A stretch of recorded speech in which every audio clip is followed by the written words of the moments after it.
इस सूर्या को मारने के लिए अभी तक धरती पर कोई ताकत पैदा नहीं हुई। खबरदार, पहले ये हाथ देख लो। ये हाथ थूक लगाकर नोट गिनने वाले हाथ नहीं है, ये एक मजदूर का हाथ है।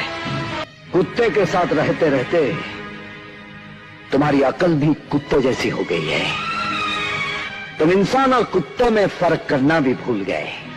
तुम ये भी भूल गए कि तुम्हारी बहन ने किसी कुत्ते से नहीं, इस मर्द से प्यार किया है, मर्द से। पर इसमें तुम्हारी कोई गलती नहीं है।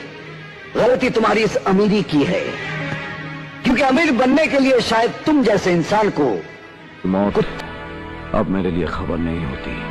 वो खून आपने किया है। इस अच्छे काम के लिए तगमा लेकर आए हो? नहीं, हथकड़ी लेकर आया हूं। अगर आप अपना गुनाह कबूल कर लें।